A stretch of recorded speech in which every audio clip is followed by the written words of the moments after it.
হে মহাদেব, তুমি আমার আর আমার স্বামীর চোখের আলো নিয়ে নিয়েছো ঠিকই, কিন্তু এমন সংস্কারী ছেলে দিয়ে আমাদের জীবন ধন্য করে দিয়েছ। এভাবেই আমাদের সাথে থেকো প্রভু। বলো ওম নমঃ শিবায়। ললিতার সঙ্গে সকলেই জয়গান করে। এরপর সুমিত তার মায়ের হাত ধরে আর অমিত তার বাবার হাত ধরে, আর তারা সোজা খাবার টেবিলে গিয়ে বসে। তখন সুমিত বলে, মা বলো তো আজকে আমি কি বানিয়েছি? গন্ধ শুকে মনে হচ্ছে আজকে যেন আলুর পরোটাই বানানো হয়েছে। কি আশ্চর্য বাবা, প্রত্যেকবার তুমি কি করে বুঝতে পারো? ভগবান দৃষ্টিশক্তি কেড়ে নিলে কি হবে রে বাবা, ঘ্রাণ শক্তিটা কিন্তু ভগবান খুব প্রখর দিয়েছেন। কোনো গড়বড় করো না কিন্তু, তাহলে এই বুড়ো ঠিক শুকে নেবে। কিশোরীলালের কথা শুনে ললিতা আর দুই ছেলে হাসতে লাগলো। এই কাহিনীটি হলো ললিতা আর কিশোরীলালের, যাদের দুই ছেলে, বড় ছেলে সুমিত আর ছোট ছেলে ছিল অমিত। সুমিত আর অমিত যখন ছোট ছিল তখনই এক দুর্ঘটনায় তাদের বাবা মা অন্ধ হয়ে যায়, আর তখন থেকেই বাড়ির সমস্ত দায়িত্ব অমিত আর সুমিত নিয়েছিল। একদিন, থাক বাবা, আর কতক্ষণ আমার সেবা করবি? ওহো মা, তুমি শুধু এটা বলো যে তোমার আরাম লাগছে তো? হে বাবা, খুবই আরাম হচ্ছে।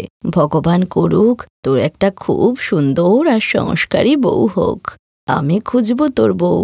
ললিতার কথা শুনে সুমিতকে চুপ করে যেতে দেখে ললিতা বলে, সুমিত, কি হলো বাবা, তুই চুপ করে গেলি কেন? মা আসলে তোমাকে কিছু বলার ছিল। হ্যাঁ বল না। আসলে মা, আমি যে অফিসে চাকরি করি সেই অফিসে একটি মেয়ে আছে। আমরা একে অপরকে খুব পছন্দ করি।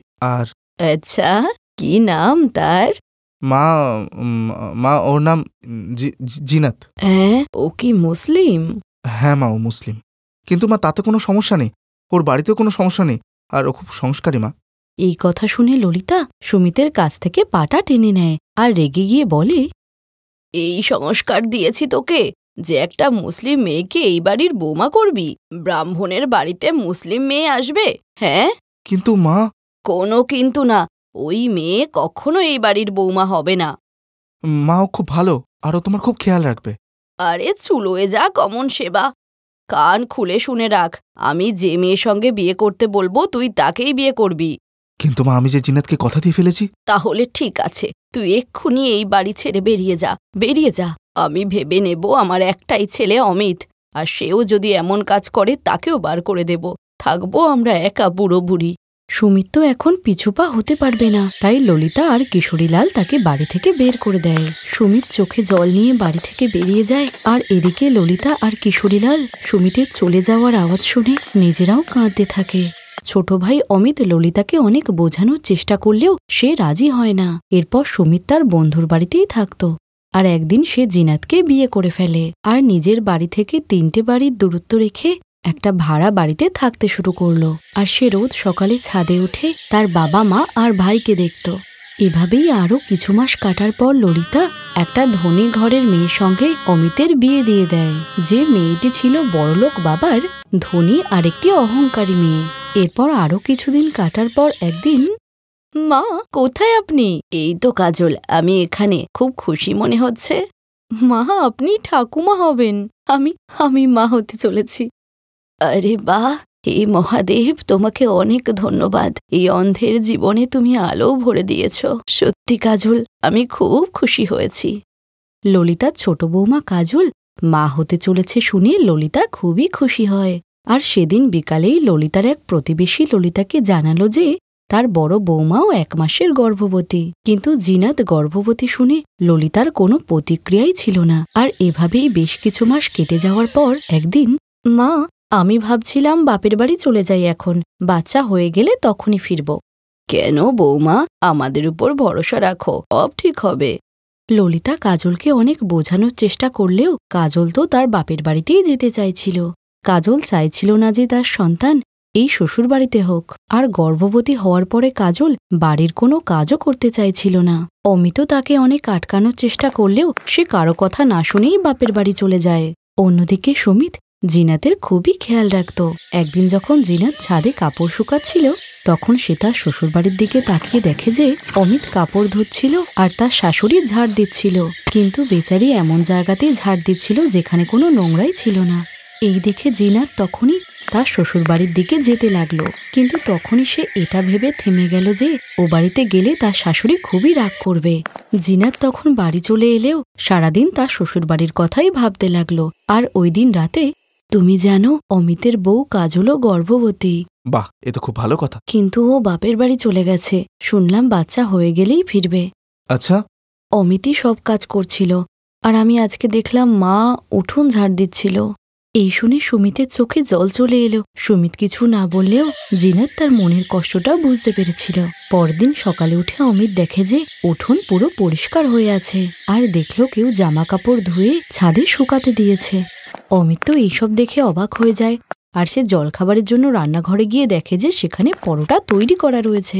আচ্ছা মা, তোমাকে না কতবার বলেছি যে আমি তো আছি, তুমি এত কাজ করতে যাও কেন? কি কাজ রে?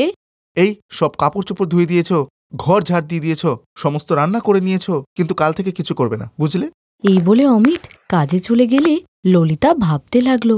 সে বুঝতেই পারছিল না আসলে এসব কে করেছে। পরের দিন ভোর 4টের সময় উঠে সে রান্নাঘরের পাশে লুকিয়ে থাকে, আর কিছুক্ষণ পর সে একটু একটু বাসনের আওয়াজ শুনতে পেয়ে রান্না করা মানুষটার হাত ধরে ফেলে আর বলে, তুমি জিনাত, তাই না? এই শুনে জিনাত জোরে জোরে কাঁদতে লাগে। ললিতা তার চোখে জল মুছিয়ে দিয়ে তাকে জড়িয়ে ধরে, আর ললিতা জিনাতের পেটে হাত রাখলে আনন্দে তার চোখেও জল চলে আসে। তারপর আর কি, ললিতা তার মনের সমস্ত রাগ মুছে ফেলে জিনাতকে আপন করে নেয়।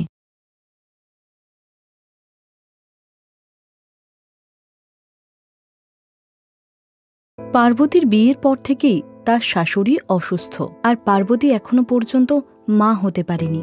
আর এই নিয়ে পাড়া প্রতিবেশী সবসময় তাকে বাজে কথা শোনায়। যখনই পার্বতী গ্রামের রাস্তায় বার হয় তখনই পাড়ার মহিলারা তাকে কুনজরে দেখে। দূর দূর, সকালে উঠেই অপায়ার মুখ দেখলাম, এখন সারাদিনটাই খারাপ যাবে।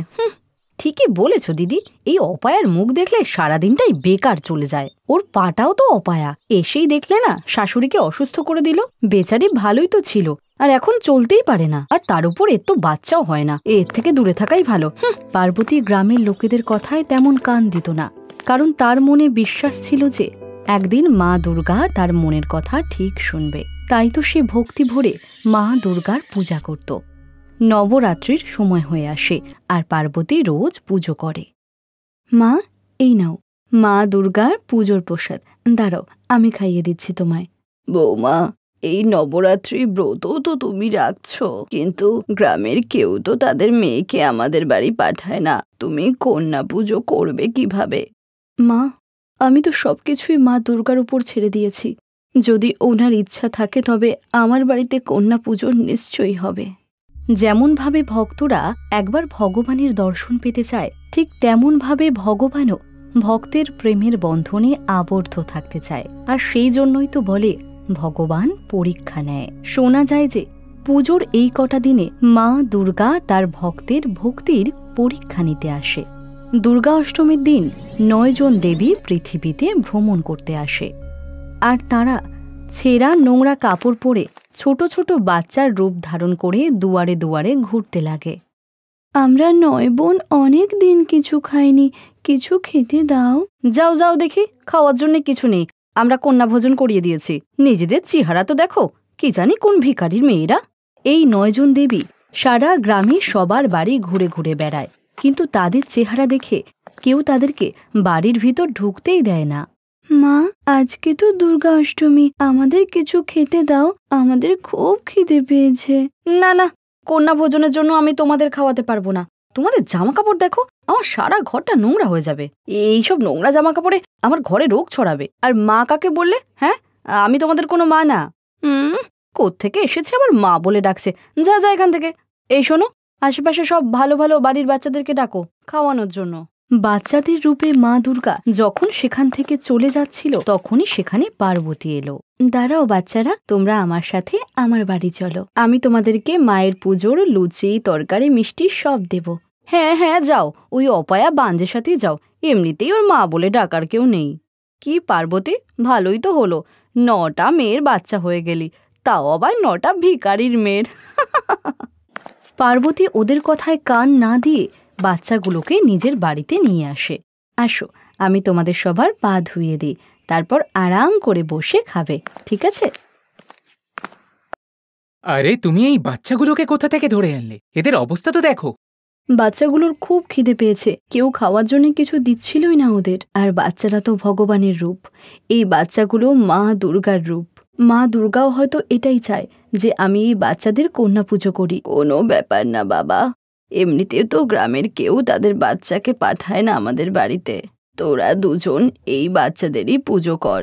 হরিশ আর পার্বতী দুজনে মিলেই বাচ্চাগুলোর পা ধুইয়ে দেয় আর লুচি তরকারি মিষ্টির ভোগ খাওয়ায়। মা, প্রসাদ খুব সুস্বাদু হয়েছে। কি বোনেরা, মা খুব সুন্দর প্রসাদ বানিয়েছে, তাই না? এই কথায় সব বাচ্চারা হাসি মুখে হ্যাঁ বলে মাথা নাড়ায়। পার্বতী ওই বাচ্চাগুলোর দিকে তাকিয়ে বলে, হে মা দুর্গা, এই বাচ্চাগুলোকে দেখে আজ আমার মনে হচ্ছে আমি যেন এই 9টা বাচ্চার মা হয়ে গেছি। কত সুন্দর আর মুগ্ধ রূপ এই বাচ্চাদের। সব বাচ্চারা পেট ভরে খাবার খায়।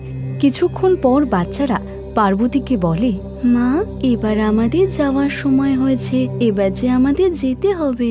না না, তোমরা তো এক্ষুনি এলে, তোমরা চলে গেলে আমার মায়ের কোল আবার খালি হয়ে যাবে। মা, এবার আর তোমার কোল শূন্য থাকবে না। আমরা তোমাকে মা বলেছি, আর তুমিও মায়ের মতো ভালোবেসেছো, আর তুমি আমাদের পরীক্ষায় সফল হয়েছ। তাই তোমার ভক্তিতে খুশি হয়ে আমরা 9 জন দেবী আজ তোমাকে দর্শন দিচ্ছি। এই বলেই 9টি দেবী নিজের রূপ ধারণ করে, আর চোখের সামনে 9টি দেবীকে দেখে পার্বতী খুব খুশি হয়। দেবীরা তাকে আশীর্বাদ করেন। আর এদিকে দীর্ঘদিন অসুস্থ থাকা পার্বতীর শাশুড়িও উঠে দাঁড়াতে পারে, আর সেও 9 জন দেবীকে প্রণাম করে। দেবীরা পার্বতীকে দর্শন দিয়ে অদৃশ্য হয়ে যায়। সেই জন্যই তো বলে, বাড়িতে আসা কোনো ক্ষুধার্ত আর অসহায় মানুষকে অবহেলা করতে নেই, বরং ভালোবেসে তাদের যত্ন করুন। কারণ কে জানে ভগবান কী রূপে কখন সামনে আসে। তাই তো ভালো কর্ম করে জীবনকে সুন্দর করে তোলা দরকার। 9 জন দেবী পার্বতীর ঘরে বাচ্চা রূপে আসে আর পার্বতীর শূন্য কোল ভরে দেয়। আর কিছু বছর পরে পার্বতীর 2টো সন্তান হয়। এদিকে গ্রামবাসীরা দেবীদের কথা জানতে পারলে তারা দেবীদের কাছে ক্ষমা চায় আর দ্বিতীয়বার এমন ভুল করবে না বলেও প্রতিজ্ঞা করে। Thanks for watching.